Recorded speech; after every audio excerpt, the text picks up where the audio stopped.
La ingeniería mecánica nos sigue sorprendiendo. Y es que es mucho más que solo autos y máquinas, porque hasta tiene su lugar en el diseño de materiales, incluso de biomateriales. Pero, ¿para qué nos podría servir esto? En este episodio hablamos con el físico, ingeniero y doctor en ingeniería mecánica costarricense, Carlos Díaz Marín. Carlos nos recuerda lo multidisciplinario que es el mundo de las STEM. Nos lleva a explorar el lado de la ciencia de los materiales y la transferencia de calor y nos cuenta más acerca de la creación de materiales con aplicaciones nada más y nada menos que en la sostenibilidad y adaptación al cambio climático, como por ejemplo, atrapar agua de la atmósfera. Además, Carlos nos comparte sus consejos y reflexiones sobre aplicaciones académicas y cómo llegó al Instituto Tecnológico de Massachusetts, el MIT. Acompáñanos a conocer la ciencia de los hidrogeles y sus aplicaciones, sin olvidar valiosos recordatorios para seguir persiguiendo nuestros sueños. Polímeros, aguas residuales y proyectos riesgosos. Empecemos. Hola, somos Dayan, Kat y Rana. tres científicas guatemaltecas convencidas que las carreras en STEM son para todos. No solo para aquellos a los que les va bien en mate. Y todos nos beneficiamos de ellas a diario y te lo vamos a demostrar. Bienvenidos a Epistemas. Bueno, buenos días, buenas tardes, buenas noches. Bienvenido, Carlos. Es un placer tenerte por aquí en Epistemas. Y como en todas nuestras entrevistas, nos gusta empezar con una pregunta. Y esa pregunta es, ¿quién eres tú? ¿Quién es Carlos Díaz Marín? Yo creo que a nadie le gusta esa pregunta, pero vamos a ver.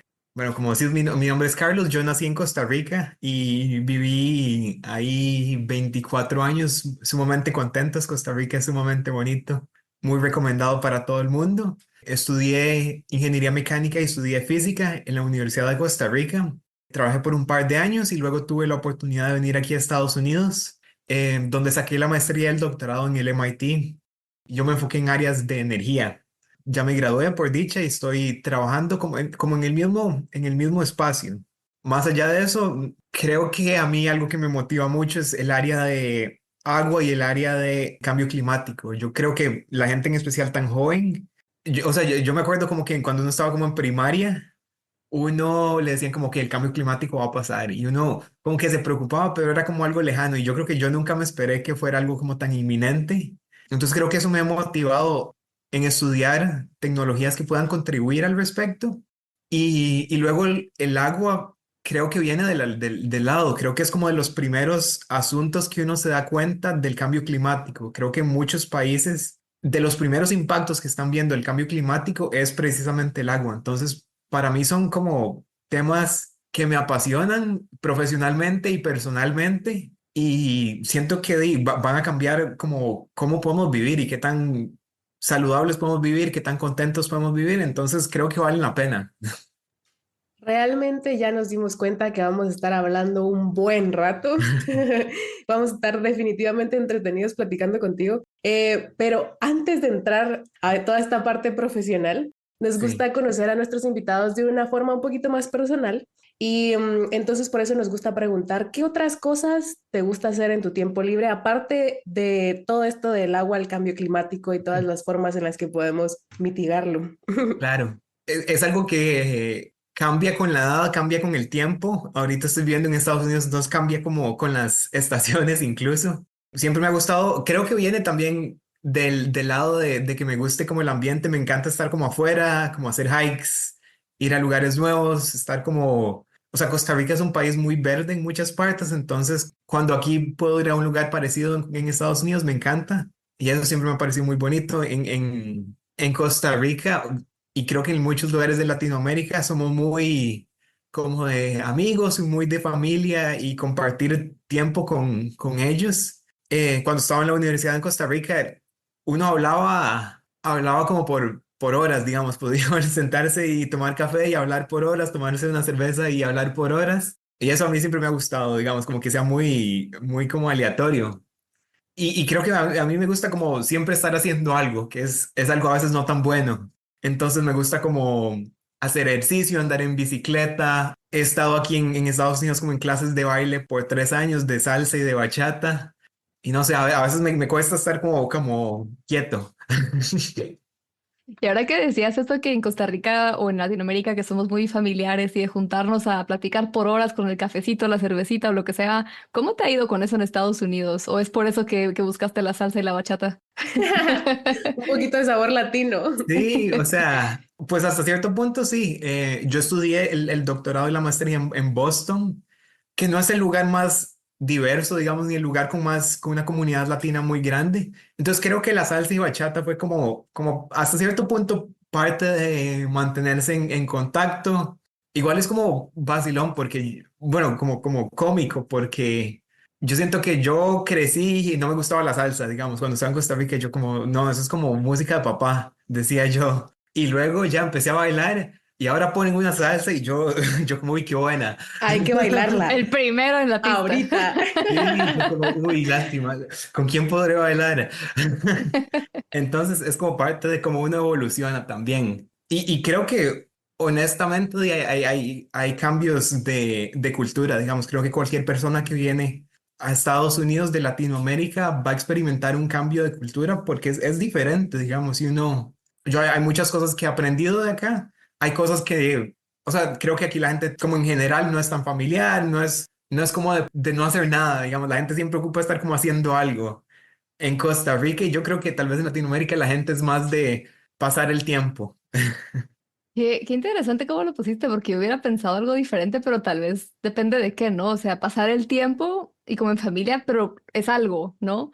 Mientras que aquí Sí. tal vez no, bueno, no sé si te mencioné esto antes, yo vivo en Alemania y aquí Mm, como que sí le ponen mucha importancia al tiempo libre, ¿verdad? Y cuidadito, llamas a alguien después de las 5 de la tarde por algo laboral y mm, cosas así, pero de nuevo no es necesariamente por algo familiar, ¿verdad? Sino es sí, como yo y mis hobbies, yo y mis paseos, etcétera. sí. Entonces tal vez también, no sé, me dio curiosidad porque lo hubiera pensado Ajá, diferente, pero tienes razón, igual ese hacer algo que sea el estar en familia es muy latino también, ¿verdad? O de sí. domingos o de las tardes. No estoy haciendo nada, pero estoy con mi familia, estoy con mis E- amigos. Exactamente. A mí, uno de mis amigos aquí en Estados Unidos me preguntaba como, ¿qué pasatiempos tenía usted en Costa Rica? Y yo como, yo creo que yo no tenía como muchos pasatiempos, digamos, porque uno solo, o sea, yo me acuerdo que después de las clases de la U, uno se quedaba hablando como 2 horas, digamos, ahí, hablando.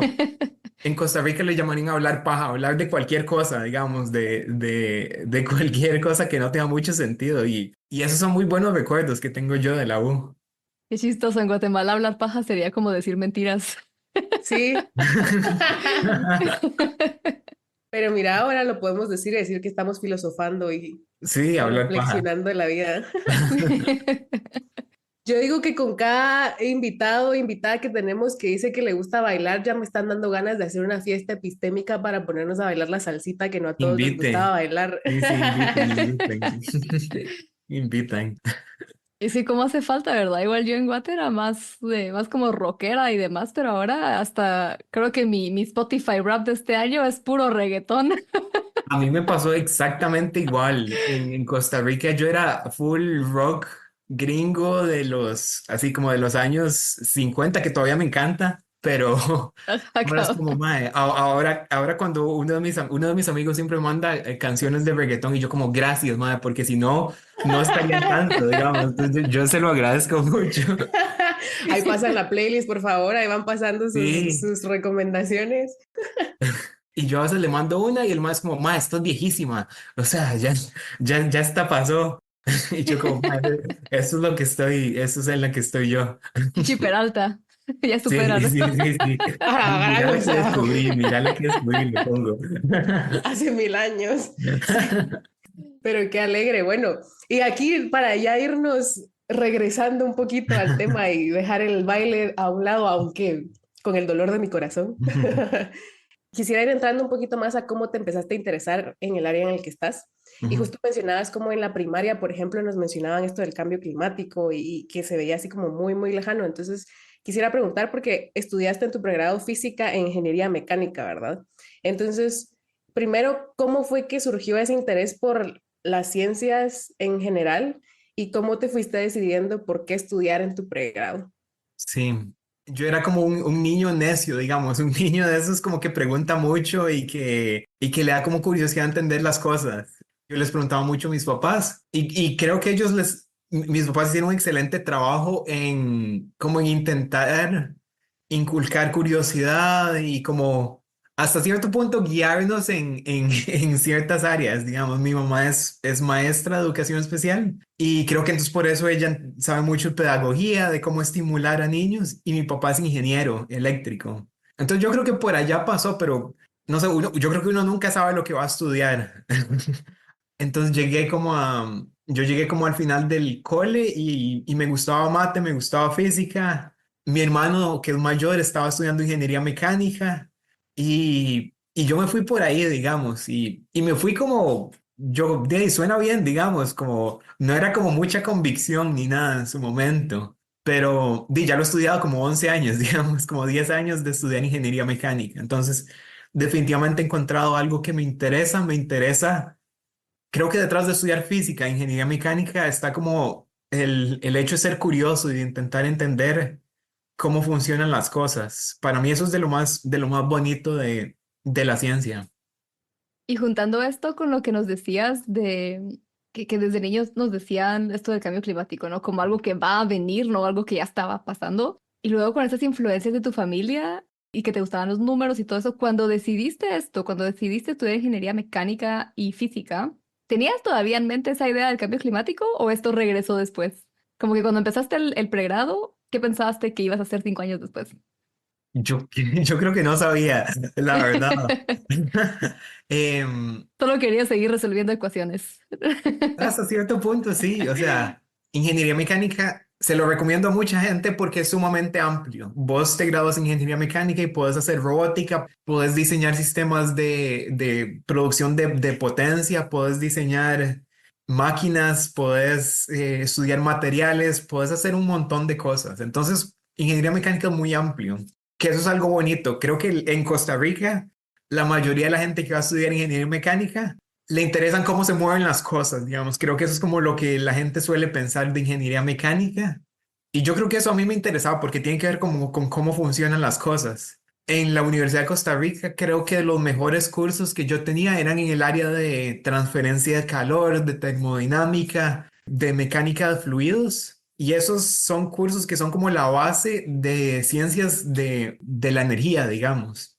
Entonces, pasó como la combinación de que eran los cursos que yo más estaba disfrutando, creo que eran de los mejores cursos que estaba llevando y yo me estaba dando cuenta como, ok, esto es como muy importante, digamos, y pues si voy a ir a estudiar a Estados Unidos por 5 años, algo como que ojalá sea algo como importante, digamos.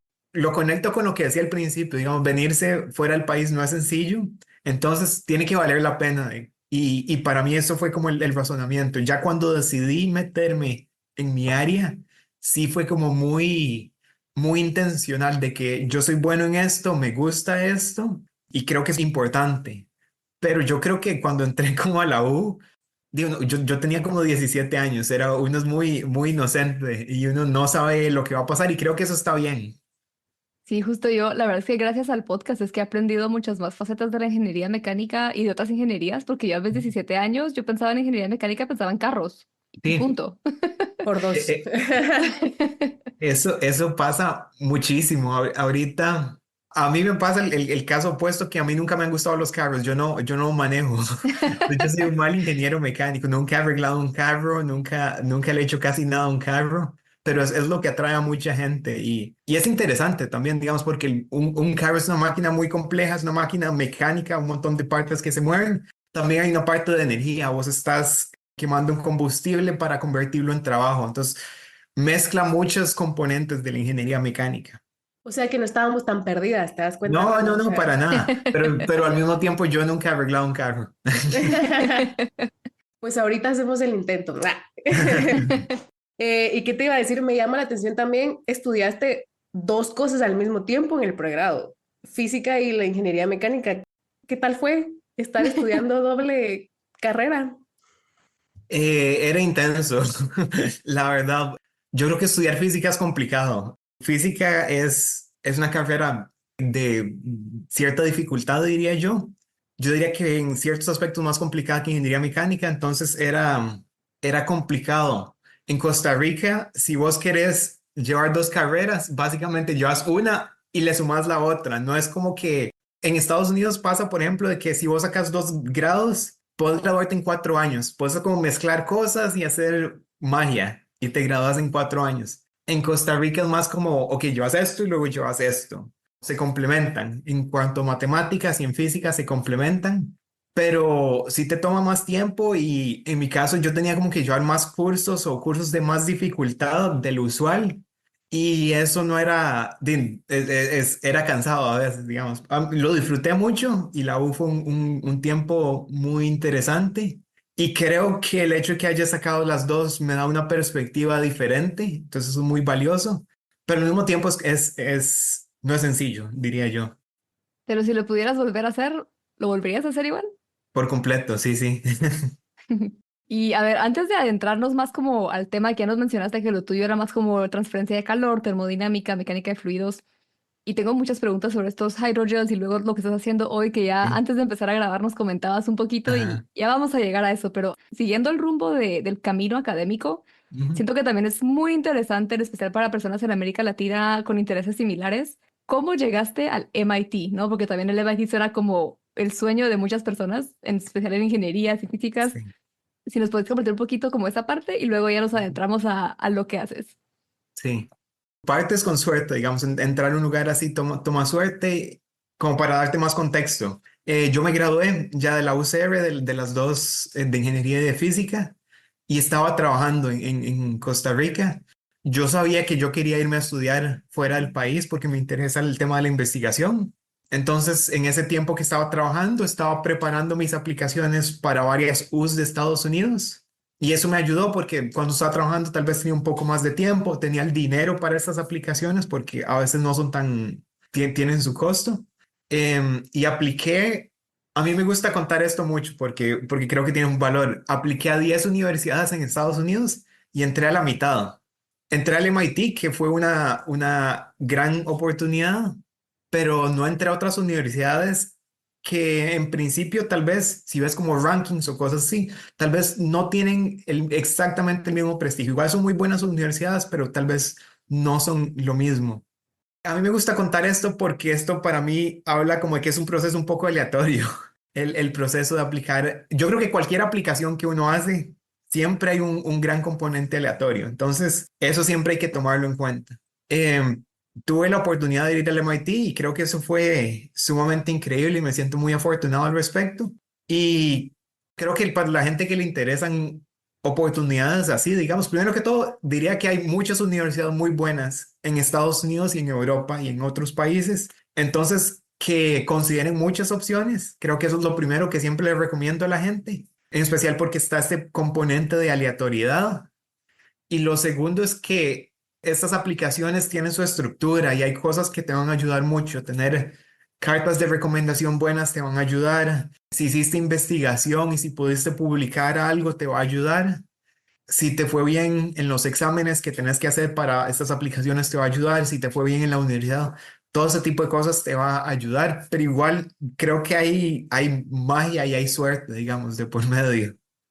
Creo que no me había puesto a pensar en eso del componente de aleatoriedad que hay y un poquito de suerte detrás también de todo el trabajo que va, ¿verdad? En una aplicación a una universidad.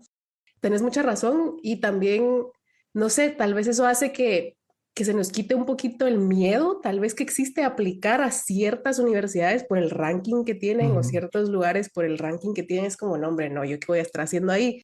Pero realmente creo que hay que irse quitando ese miedito y solo tratar de encontrar esa oportunidad que es nuestra oportunidad, ¿no? O sea, que una puerta se va a abrir. Entonces, no importa si es del top, hay muchas universidades muy buenas, como decías, y creo que el ranking no tiene tanto peso. Sí. Entonces, gracias por compartirnos esta parte, realmente creo que es muy valiosa.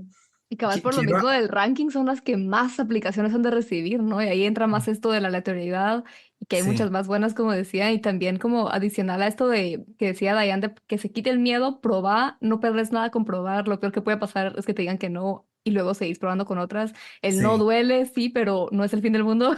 exacto. Y el no tomárselo personal justo por esto, ¿verdad? O Sí, sea, nunca es sí, personal. Estas personas miran zapotoscientas aplicaciones, no están queriéndote dañar personalmente, ¿no? sí.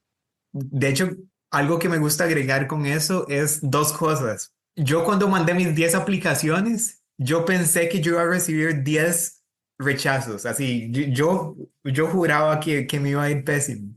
Entonces uno tiene que intentar.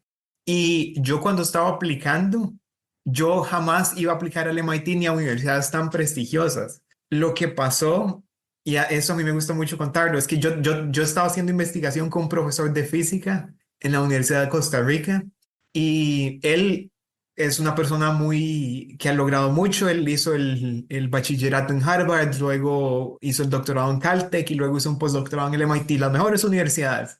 Yo fui muy afortunado de que tuve la oportunidad de trabajar con él en Costa Rica. Eso fue una gran oportunidad. Y yo le comenté como la lista de las universidades que las que yo iba a aplicar. Y yo se lo comento como con miedo, porque yo pensé que iba a decir como, no, eso es imposible.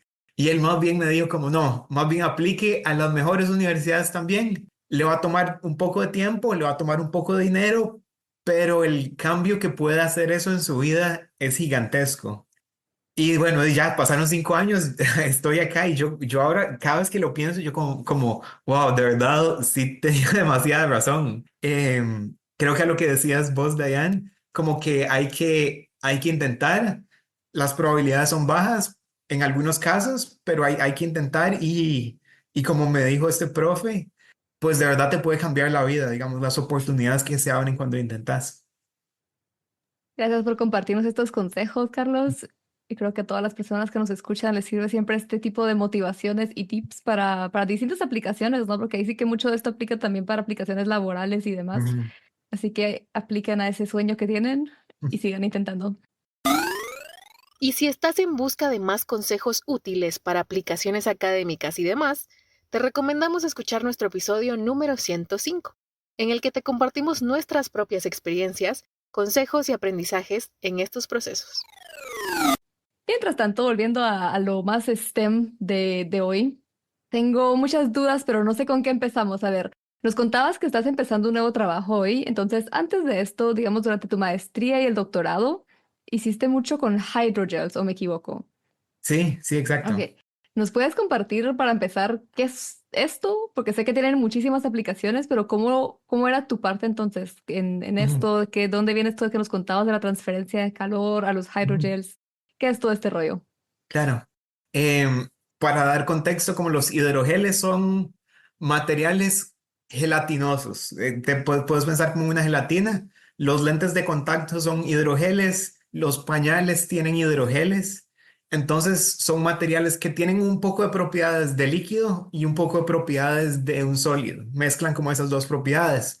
¿Vos te imaginas que en un pañal querés algo que sea bueno con líquidos? Entonces, los hidrogeles tienen la propiedad de que son buenos en capturar líquidos. Lo que yo hice en mi doctorado fue pensar en cómo se puede hacer que estos hidrogeles, que son materiales sencillos de hacer y baratos, cómo hacerlos para que sean buenos, no en capturar líquidos, pero en capturar la humedad que está alrededor de nosotros. Y la idea es que si vos puedes capturar esa humedad, vos puedes convertirla en agua potable.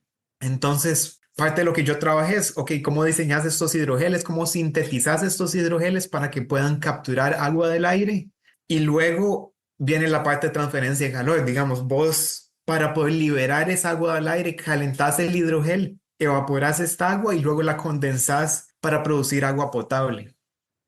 O sea, el hidrogel actúa como por fuerzas de cohesión o algo así. ¿Cómo es que atrapa estas moléculas del aire o del agua en el aire en vapor? Sí, o ¿Cómo? sea, tiene que ver como con la cohesión, digamos, vos, en principio cualquier cosa que vos tenés puede capturar un poco de agua del aire. Cada superficie, digamos, la computadora con la que estoy yo acá, hay moléculas de vapor que están pegadas a esta computadora. Hay materiales que son mejores que otros en hacer eso. Entonces, en Costa Rica se usan mucho estos paquetes de gel de sílica que vienen como en la ropa, que es como para remover un poco de la humedad. Esos son mejores materiales. Y luego nosotros esto como un paso más adelante en hacer un material aún mejor. Tal vez como lo que más pudimos lograr en el doctorado fue hacer el material que de hecho puede capturar la mayor cantidad de agua del aire de lo que se había demostrado, incluso en condiciones desérticas. Y nosotros luego hicimos pruebas en el desierto en Chile, en Atacama, para validar estos tanto materiales como estos dispositivos. Y cuando decís la mayor cantidad de agua que se ha reportado, como de cuánta agua estamos hablando. Sí, o sea, si vos tenés 1 kilogramo de este material y te vas al desierto en como una condición bastante seca, que es 30% humedad relativa, capturas 2 kilos de agua por cada kilo. Si te vas a un lugar más húmedo como Costa Rica, como 70% de humedad, capturarías como 4 kilos de agua. ¿Y cómo se ve esto? O sea, ¿de qué estamos hablando? Porque yo cuando estaba leyendo un par de tus abstracts estaba como hablando de cosas a micro y nanoescala. Entonces, Ujú. este producto que ya estaban probando, como, ¿cómo se ve? ¿Cómo es Sí, el hidrogel en sí? ¿Cómo es todo sí. esto? De lo bonito de la ciencia de este material es que es un material como que tiene diferentes escalas. Entonces, es un material que es un polímero. Entonces, eso sí que significa que es un plástico, pero un plástico que captura agua. Entonces, si vos te vas como a la nanoescala, vos tenés como espagueti, puedes pensar como en espagueti, tenés como un montón de líneas que se conectan entre sí, que se mezclan, que forman un desastre. Y las propiedades de ese espagueti determinan, por ejemplo, qué tan rígido es tu material, qué tanto lo puedes estirar. Pueden potencialmente determinar qué tanta agua puedes capturar del aire. Entonces, en mi doctorado yo estudié mucho eso. ¿Cómo está sintetizando este hidrogel? ¿Cómo se ve en la microescala, en la nanoescala? ¿Cómo afecta tu rendimiento a una gran escala? Porque eventualmente eso es lo que nos interesa, ¿verdad? Nosotros podemos fabricar como, puedes imaginarte como 1 metro cuadrado de hidrogel y básicamente se va a ver como una gelatina sin color, una gelatina transparente, hasta cierto punto gelatinoso, si lo tocas se va a sentir como gelatinoso. Y, y eso es como parte de lo bonito, que entendés como lo que pasa en pequeñas escalas, eso determina tu rendimiento, pero al final del día querés demostrarlo en un dispositivo grande, en un material grande. Y con esto de de las escalas, tanto como los materiales, me da duda que había uno de los abstracts que hablaba algo, así confesión, ¿verdad? No leí el paper entero, leí el abstract. No, no, claro. Más bien, mucho halago que leyeras el abstract. No, no estoy segura si hubiera comprendido el artículo entero, pero entonces por eso estamos aquí para preguntarte estas Sí, dudas. Y claro. uno que hablaba sobre el contenido de sal también y cómo el diferente contenido de sal podría ayudar en esta captura de agua o de vapor, ¿no? Y no me acuerdo ahorita muy bien qué fue lo que decía, que me confundió un poquito, que tenía la duda, digamos, en biología, lo primero que aprendemos en biología uno es esto de las muestras isotónicas, hipotónicas y todo esto, ¿no? Entonces, como que esa transferencia del lado de algo con cierta densidad o algo con menos densidad, saturación, perdón, Ujú. saturación. A ver, aclaremos esto un poco. Y para eso te contamos de dos conceptos importantes en biología: ósmosis y tonicidad. La ósmosis es el proceso por el cual el agua se mueve a través de una membrana semipermeable, como la membrana celular. Este movimiento ocurre siempre desde una zona con menor concentración de solutos o partículas disueltas hacia una zona de mayor concentración, buscando equilibrar ambos lados de la membrana. ¿Te ha pasado que si colocas vegetales en un poco de agua salada, estos pierden rigidez? El agua salada es nuestra zona con mayor concentración de soluto y las células de los vegetales nuestra zona con menor concentración. Entonces, el agua contenida en las células vegetales se moverá hacia la zona más concentrada, el agua salada, buscando el equilibrio. Al perder agua, las células vegetales también pierden la presión interna que les da estructura, y por eso se sienten más suaves. Por otro lado, la tonicidad describe cómo diferentes soluciones afectan el movimiento del agua dentro o fuera de una célula, por ejemplo. Es decir, es útil para saber si una solución va a provocar la entrada o salida del agua de una célula. Las soluciones hipertónicas tienen una mayor concentración de soluto, por lo que van a provocar el movimiento de agua hacia afuera de la célula o van a deshidratarla. Las soluciones hipotónicas tienen menor concentración de soluto, provocando el movimiento de agua hacia dentro de la célula o hinchándolas. Finalmente, las soluciones isotónicas tienen la misma concentración de soluto, por lo que no provocarán ningún movimiento de agua. Este principio aplica de igual forma a las bebidas deportivas o electrolíticas, que nos ayudan a reponer, además del agua, los electrolitos que perdemos al sudar luego de la actividad física. Y todo esto, ¿no? Como que en cierta forma tiene sentido, pero ¿qué papel juega la sal entonces en esto con los hidrogeles para absorber el agua? Uno, y dos, ya me acordé lo que me llamó la atención, fue que una de las primeras oraciones decía que esto no está tan bien entendido, y yo decía, ay, pero si a mí me lo vendieron como que ya entendemos todo lo que hace la sal y el agua. Sí, ¿Qué fue esto como que investigaste para ver cómo esto mejoraba la capacidad de absorción de los hidrogeles? claro. Es una excelente pregunta. El asunto es que si vos solo tenés un hidrogel se seca, no captura agua, más bien hace lo opuesto, se seca. Si vos dejas tu lente de contacto, a mí me pasa eso y es un gran problema. Si vos dejas el lente de contacto afuera, se seca, se forma, se solidifica y se seca. Entonces la pregunta para nosotros era, y para varias gente que está trabajando en este asunto, es, ok, ¿cómo puedes revertir este proceso? En lugar de secar, capturar agua. Y ahí es cuando las sales entran. Y si lo pensás, las sales tienen sentido. Por ejemplo, en Costa Rica pasa que tenés saleros, digamos, en los restaurantes y a veces se forman como grumos, se empiezan como a agrumar. Y eso es que estás capturando esa humedad del aire. En Costa Rica a veces se hace que se le ponen granos de arroz para capturar esa humedad y prevenir que se formen los grumos. Entonces las sales como que naturalmente tienen sentido, digamos, desde el punto de vista de biología también tienen sentido. Entonces el material que teníamos nosotros era como polímero y sal. Y eso suena sencillo, pero luego te das cuenta que tenés 1000 tipos de polímeros y 1000 tipos de sales. Y puedes cambiar cuánta sal le pones. Puedes cambiar cómo diseñas como esta estructura del polímero. Y ya se vuelve muy complicado. Digamos, si quieres encontrar el mejor material, el más barato, el que captura más agua del aire, se vuelve muy complicado porque tenés tantísimas variables en tu proceso. Em, entonces, parte de lo que hice yo fue desarrollar modelos que te permiten entender qué hace cada uno de estos componentes.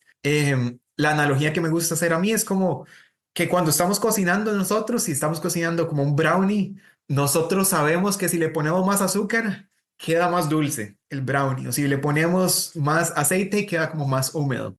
En los hidrogeles no teníamos como ese conocimiento, no sabíamos que si le poníamos más polímero, qué iba a pasar al final del día.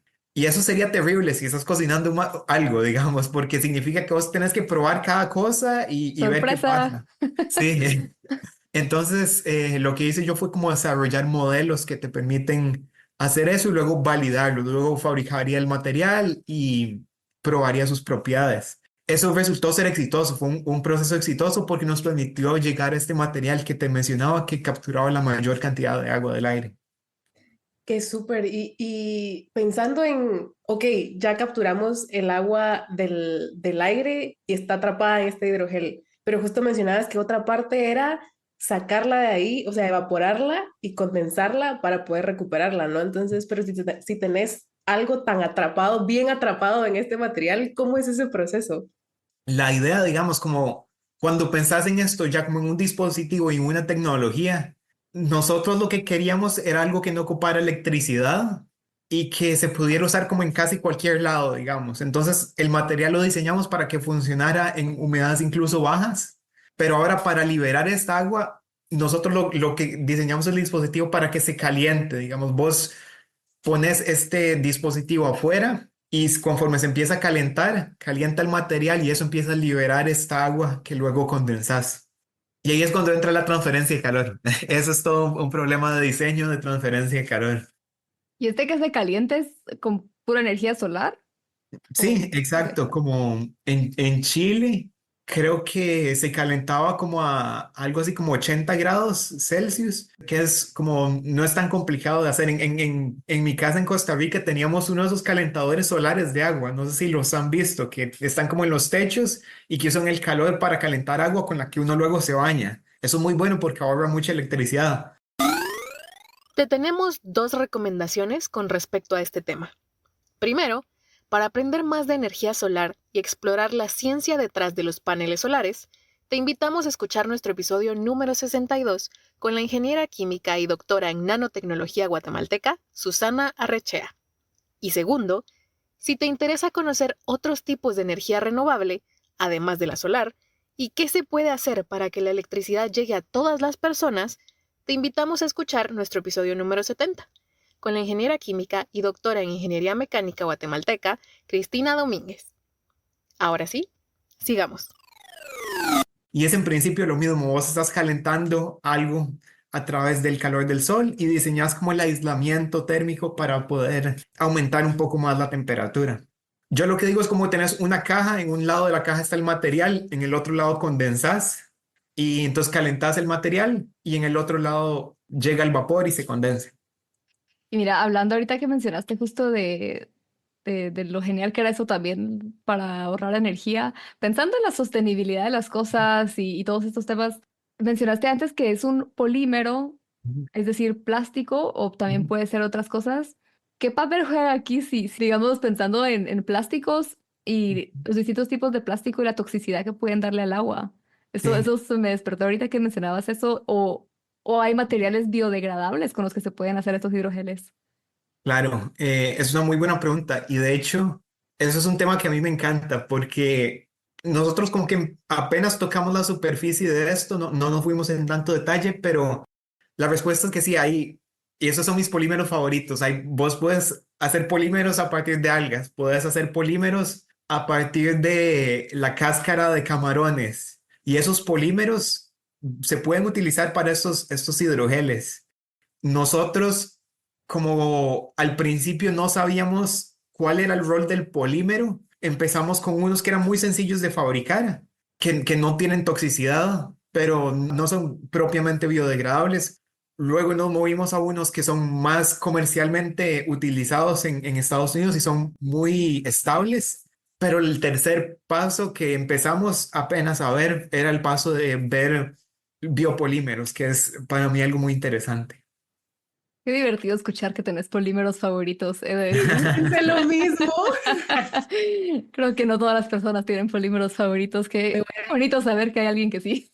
Me voy Es a que quedar pensando en cuál es mi polímero favorito. te cuento, en Boston, donde estaba yo, Boston históricamente es una parte que tiene mucho, ¿cómo se llama? Mucha pesca de crustáceos, de langosta, como que los platos incluyen eso. Entonces yo al final pensé como, ay, lástima que nunca hice este material con esos polímeros que vienen del cascarón, del caparazón de las langostas, porque hubiera sido algo muy bonito como cerrar el círculo, digamos, en Boston. Entonces de ahí viene como que sean mis polímeros favoritos. El exoesqueleto de los camarones, langostas y muchos otros invertebrados está formado por un polisacárido llamado quitina. La quitina es el polímero más abundante después de la celulosa, pero tiene la característica de ser insoluble en agua y otros solventes básicos, por lo que es un desecho de la industria de alimentos, que no se puede aprovechar. Sin embargo, gracias a algunas reacciones químicas y mucha investigación, sabemos que es posible obtener una variante de la quitina que es soluble, amigable con el ambiente y que tiene muchas potenciales aplicaciones. El quitosano. Los polímeros naturales están por todos lados y por eso es importante conocer qué usos les podemos dar. Sabiendo esto, ¿cuál dirías que es tu polímero favorito? Mira, hay una pregunta que de por sí me daba mucha curiosidad al inicio. O sea, ya nos contaste cómo fuiste tú llegando a todo esto con la transferencia de calor, el interés en la termodinámica y todo esto, pero desde que empezamos, desde antes de la entrevista, cuando estábamos investigando tus papers para la entrevista, yo me quedé pensando, pues no es tan normal, por lo menos en Guatemala, conocer ingenieros mecánicos con intereses en áreas de ciencias naturales, cambio climático, etcétera. Pero tú, eso es lo que te has estado dedicando, ¿no? O sea, esto para conseguir agua potable de la atmósfera, lo que ya vamos a hablar pronto de lo que nos contabas antes de empezar a grabar. Y con esto de los polímeros, yo me recuerdo haber estudiado un poquitito de polímeros. De plano fue más que un poquito, pero es un poquito lo que me acuerdo en química orgánica. Y tenía la duda de qué tanta química llevas tú en mecánica o qué tanta tuviste que aprender para dedicarte en el doctorado a esta área. Sí, es una buena pregunta. Yo me acuerdo que en ingeniería mecánica en Costa Rica A mí no me gustaban los polímeros, los plásticos. Y a nadie, yo creo que a nadie le gustan. Creo que el estereotipo del ingeniero mecánico es que metal es como el acero, tiene este módulo, tiene esta capacidad de soportar carga, entonces es como superior. Tiene esta conductividad térmica, esta conductividad eléctrica, entonces es mejor. Y los polímeros eran como ahí, como eso es para la química, digamos, o eso es otra cosa. Luego como que el proceso me llevó a estos materiales, digamos, pero o sea, yo empecé. Yo no fui el primero que hice estos materiales, pero yo empecé como a ver este tema porque yo me di cuenta que esta gente no entendía cómo funcionaba este material. Como que podían probarlo y era lo que te decía, que pueden como hacerlo, pero no saben cómo se va a comportar, ni saben cómo diseñar estos dispositivos. Entonces, yo empecé utilizando mi conocimiento de transferencia de calor y transferencia de masa para entender mejor estos materiales y estos sistemas. Y luego me di cuenta como, ok, entonces la clave es hacer esto. La clave es si le ponemos este tipo de sal y esta cantidad de sal, podemos lograr esto. Entonces, eso fue lo que hicimos. Pero lo conecto con lo que decía al principio. Yo creo que uno nunca sabe dónde va a terminar. Si uno es curioso, uno empieza aquí y luego termina en otro lado. Uno nunca sabe en dónde va a parar, ¿verdad? No. Realmente te imaginas, o sea, si ahorita ya sabiendo todo lo que sabes y con todo lo que has hecho, ¿te imaginas al Carlos que empezó la carrera en ingeniería mecánica? ¿Qué dirías si te ve en este momento? Yo, el tema de polímeros me aburría, digamos, jamás lo hubiera pensado y en ciertos aspectos mi trabajo del doctorado se ha visto un poco, tiene componentes de ingeniería química, componentes de ciencia de materiales, que yo jamás me hubiera esperado que hubiera trabajado en eso, pero más bien lo disfruto mucho, uno aprende un montón. Ahorita lo que estoy haciendo en el trabajo tiene mucho que ver con ingeniería química, con ciencia de materiales y creo que lo he disfrutado mucho. Uno tiene como que dejarse ir, digamos, y ser curioso y ya. Justo, justo. Y nos encanta cómo se ha resaltado como la multidisciplinariedad que Ujú. hay en todo esto. Ya platicamos de todo lo de tu doctorado y justo mencionabas ahorita de último cómo ahora lo que estás haciendo tiene más relación con ingeniería química y demás, pero quisiera que nos contaras un poquito más en qué estás metido. Ujú. Ok, sí. Entonces yo me gradué como en junio, me gradué del doctorado y hace como un mes empecé un trabajo que es un trabajo muy interesante. Básicamente, o sea, en Estados Unidos está el Departamento de Energía, que te puedes imaginar es algo sumamente gigantesco, tiene un montón de dinero y tienen varias agencias dentro del Departamento de Energía. Yo estoy trabajando en una agencia en particular. Y lo que hace esta agencia es que invierte, crea programas de financiamiento e invierte en esos programas para desarrollar ciertas tecnologías relacionadas a energía. Y lo que se especializa en particular esta agencia es en apostar en tecnologías riesgosas, en tecnologías que puede ser probablemente que no funcionen, muchos no van a funcionar, pero si funcionan, van a ser algo como que cambia el paradigma, que realmente no es como que mejoras en un 1%, sino que si lo logras mejoras en un 20%, algo grande, pero también tiene su riesgo de por medio. Pero este Entonces, riesgo, si es financiado así como por el gobierno, el riesgo igual no cae en ti, ¿verdad? Estás más tranquilo no, trabajar con Tenés este no, más tipo sí, de claro, riesgo. experiencia. claro. O sea, es lo que el gobierno quiere. El gobierno quiere correr esos riesgos porque uno va a fallar muchos, pero uno va a acertar otros.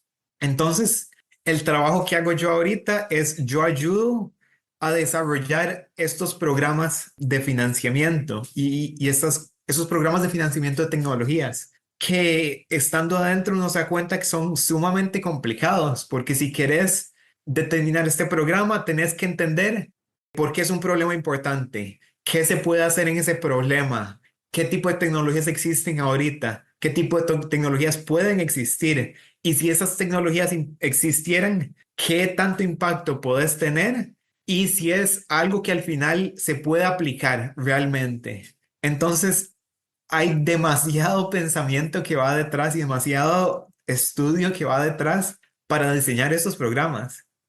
Suena un poquito también de no solo ciencia y estudio, pero creatividad, ¿no? Y como qué podría llegar a existir, que suena algo como hasta difícil de imaginar, como cómo puedo responder esa pregunta, ¿no? O sea, hasta donde tu imaginación lo deje, pero justo entonces dijiste que tú ayudas a desarrollar esos programas. ¿Qué significa esa ayuda? ¿Qué es lo que haces? O sea, digamos, desde tu conocimiento en ingeniería, ¿es como modelas cosas o cómo funciona esto? ¿Qué es lo que haces en tu día a día? Hay mucha libertad y hay muchas oportunidades. Parte es lo que vos decís, como hay una parte que es realmente vos sos curioso y vos pensás como, ok, ¿qué pasa si esto existiera? Así, de verdad, vos haces como el ejercicio de pensar. Y entonces empezás como a pensar como, ok, sería beneficioso por esto, esto y esto, pero sería complicado por esto y esto y esto. Y luego empezás a leer papers y te das cuenta de que no tiene sentido, o de que ya existe, o de que alguien lo intentó y fracasó. Que pasa mucho, digamos, la gente ha trabajado en muchos problemas por décadas y uno nunca sabe todo lo que ha pasado. Entonces, hay una parte que es como esta curiosidad y como este perseguir ideas y hacer, hay modelos que van de por medio.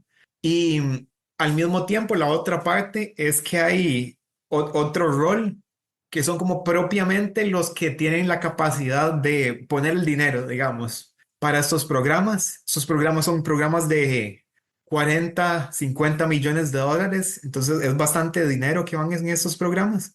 Y parte de lo que hago yo es apoyar a esta gente que tiene este rol. Y ese apoyo se puede ver en términos de ayudarlos a definir como qué exactamente quieren estudiar, qué tipo de métricas van a tener en ese estudio. Luego que uno ya les da el financiamiento a la gente que recibe el financiamiento, ellos tienen que ir consiguiendo esas métricas, ir reportando lo que van haciendo y lo que han logrado entender, lo que han logrado avanzar la tecnología. Y yo apoyo en principio en esas áreas también. Interesante, la verdad. Se escucha como un trabajo muy divertido. Yo quiero hacer eso. Un poco estresante, pero divertido. O sea, estresante en el sentido de cómo, no sé, a veces siento que mi imaginación a veces llega a un tope de ¿y ahora qué? Pero, y de eso está bien, ¿no? Y me da curiosidad ahorita que decías el investigar qué ya se ha hecho, qué se ha probado y fracasó, qué todavía no se sabe. ¿Qué tanta multidisciplinariedad hay entre tú y tus colegas, digamos? ¿O sos casi solo tú? ¿O qué? Y pregunto pensando en, digamos, siempre hay como cierta limitante que no conocemos, ¿no? O sea, ¿hasta qué punto hoy puedo yo buscar? Tal vez se me ocurriría buscar para una idea en journals de ingeniería mecánica y journals de biología, pero tal vez hay algo de un journal de química orgánica que no se me ocurrió buscar, pero ahí estaba la respuesta, ¿me explico? Como Sí, ¿cómo sabes que ya estás siendo como que lo más exhaustivo para la idea o cómo funciona esto? sí. Y a mí me pasaba, por ejemplo, como en el área de los hidrogeles, digamos, el hidrogel es un polímero con agua. Y si vos lo pensás, un polímero es como, ok, es algo orgánico, tiene carbón, tiene hidrógeno, tiene oxígeno. Y luego vos lo pensás, ok, una célula tiene esos mismos componentes y tiene agua. Entonces se parece mucho y tienen propiedades parecidas. Entonces a mí me pasaba, eso fue en el doctorado, que yo sabía lo que se ha hecho en los hidrogeles para capturar agua, pero yo al mismo tiempo tenía cierta idea de que, ok, eso es mucho más grande, las células son la misma cosa, unas plantas son la misma cosa, entonces es complicado y uno tiene que como empezar a irse a esos lados y eso tiene mucho valor porque vos tenés tu propia perspectiva muy única, que es diferente a la gente que ha trabajado en la biología, pero al mismo tiempo tenés desafíos en irte a esa área. Y ahorita en el trabajo pasa mucho también que vos, o sea, parte de lo que me gusta en el trabajo es que hay gente como de mi edad, que es relativamente joven, y hay gente que ha trabajado 30 40 años en investigación, en industria o en otros lados. Entonces, ellos han visto todo, ellos saben todo. Vos puedes ir a un experto en esta área y ellos te van a decir como eso no tiene sentido y eso tiene demasiado valor. Poder trabajar con gente de tanta experiencia, tanto conocimiento y tanta capacidad te enriquece mucho. Definitivamente veo que es un trabajo en el que vas a estar muy entretenido y aprendiendo mucho todos los días. Y justo antes nos mencionabas una idea de, creo que era no sé si rescatar es la palabra, pero obtener nutrientes o rescatar nutrientes de aguas residuales. Esta es una idea de esas riesgosas que hablábamos que estás evaluando ahorita en el trabajo. Sí, o sea, estoy ayudando en eso y la idea es que hay muchas maneras de verlo, pero como estamos, por ejemplo, extrayendo litio para hacer baterías de ion de litio, es vos tenés una mina y extraes, o tenés un salar y extraes el litio, y eso tiene muchos problemas en muchos sentidos. Solo hay ciertos países donde producen eso. La demanda de litio está aumentando un montón, pero luego vos te das cuenta de que las aguas residuales tienen concentraciones de litio y es concentraciones que no son tan altas, pero el volumen que tenés en aguas residuales es tan gigantesco que si lo juntas todo sería sumamente significativo. Entonces es riesgoso en el sentido de que tenés que desarrollar tecnologías que puedan como buscar una aguja en un pajar, básicamente. Tienen que ser como muy, muy enfocadas en capturar esos minerales, pero si lo haces significa que vos estás cambiando por completo cómo funciona la industria. En las plantas de tratamiento de agua, en lugar de ser algo como que solo es un gasto, digamos, que solo es como algo que nadie nunca quiere tener, más bien se vuelven como refinadoras y productoras de estos materiales. Otro ejemplo es el amoníaco que se usa para los fertilizantes. Si ves a escala global, eso se produce como en lugares muy particulares, digamos, como a gran escala, y es un proceso que genera muchas emisiones de gases de efecto invernadero y consume mucha energía. Pero absolutamente cada planta de tratamiento residual maneja tremendas cantidades de amoníaco. Entonces, yo lo que pienso es, ok, por ejemplo, en el caso de Costa Rica, como sería sumamente interesante si podés romper un poco la dependencia y podés producir tu propio amoníaco en Costa Rica y en cada comunidad, puedes como descentralizar esa producción. Eso es interesante, tiene muchos desafíos. Definitivamente nos damos cuenta también que no va a ser la última vez que platicamos. Total. Pero qué ¿Verdad? interesante, la verdad. Yo soy fan de las aguas residuales y este tema me parece fascinante. Hablando de polímeros Mira, favoritos y polímeros bebidas gaseosas. favoritos, pan de aguas residuales, o sea, Ese no aquí lo escucho tanto tampoco, pero escuchan cosas que no van a escuchar en una conversación cotidiana. sí, sí, sí. Pero qué alegre, realmente.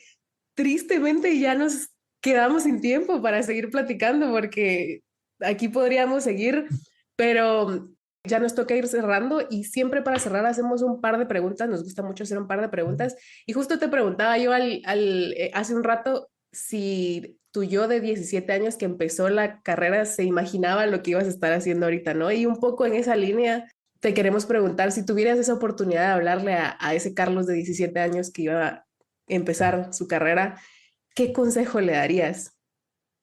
Creo que el yo de 17 años no sabía mucho, era muy, muy, muy inocente. O sea, no sabía nada del mundo, yo creo, de cómo funcionan las cosas. Pero eso es algo bueno, más bien, eso creo que es algo bueno. Em, Creo que voy a algo que hablamos antes, de que vos vas a fracasar un montón de veces y te van a rechazar un montón de veces, vos aplicás a cosas y te van a rechazar. Me hubiera gustado decirle eso, como, "Mae, esto va a pasar, prepárese, es una buena señal". Si no está pasando, creo que es algo más bien problemático porque no estás intentando suficiente. Entonces, creo que le diría como, esto va a pasar, usted va a fracasar mucho, lo van a rechazar mucho, y eso es positivo porque eso significa que usted está intentando cosas. Qué buen consejo, qué buen recordatorio para mí yo de 33 también. A seguir intentando. Gracias, Carlos. Y ahora sí, para finalizar, la última pregunta que nos encanta hacerle siempre a todos nuestros invitados es, en tu opinión, ¿qué pueden hacer las personas que están escuchando este episodio hoy para apoyar el desarrollo de la ciencia y la tecnología en tu país o en la región? Yo, yo me he vuelto como un gran creyente en la investigación en muchos aspectos. Creo que puedes desarrollar algo importante, puedes desarrollar un material, un componente, un nuevo conocimiento, pero creo que también de igual valor, cuando vos haces investigación, aunque fracases, aunque no te salga el experimento, vos aprendes muchísimo y creces muchísimo en el proceso, en el proceso de pensamiento crítico cuando estás haciendo la investigación. Creo que la gente, a mi criterio, digamos, la gente que está haciendo la universidad en nuestra región, yo pienso que deberían buscar estas oportunidades de investigación conforme tenga alcance, digamos. Creo que hay limitaciones en Latinoamérica, en muchos lugares, pero creo que tiene muchísimo valor seguir este proceso de intentar entender algo y de crecer y aprender en el proceso. Si luego están aplicando a una maestría, un doctorado, eso es algo positivo también, te va a ayudar. Entonces, yo creo que la investigación tiene que ser un componente fuerte de la educación. Esperamos que este episodio haya cambiado la idea de que el fracasar es algo malo, sino más bien es algo necesario que nos acerca a nuestros éxitos. También esperamos que hayas quedado con las ganas de investigar, aprender y ser creativo o creativa al momento de explorar hasta las ideas más locas, pero que pueden tener un impacto enorme. Ah, y también que te hayas quedado pensando en cuál es tu polímero favorito. Por favor, no dudes en compartirnos esa respuesta en nuestras redes sociales. Y tampoco te olvides de compartir este episodio con todas las personas que quieras. Gracias por acompañarnos en un episodio más de Epistemas, con un agradecimiento muy especial a nuestros Patreons. Si te gustó este episodio y quieres apoyarnos, déjanos unas estrellitas o un review en tu plataforma de podcast favorita. Y si tú también quieres poder participar en la elección de temas y personas invitadas a nuestros episodios, enviarles tus preguntas y saber que cada semana apoyas al acceso del conocimiento en STEM en América Latina, únete a nuestro Patreon. Como siempre, te dejamos el enlace en las notas del episodio. Y ahora sí, hasta la próxima. Tú compártelo. ¿Ya? ¿Ya se lo mandaste? ¿A tu mamá? ¿A tu prima? ¿Al vecino? ¿A tu compañero de trabajo? ¿A tu jefe?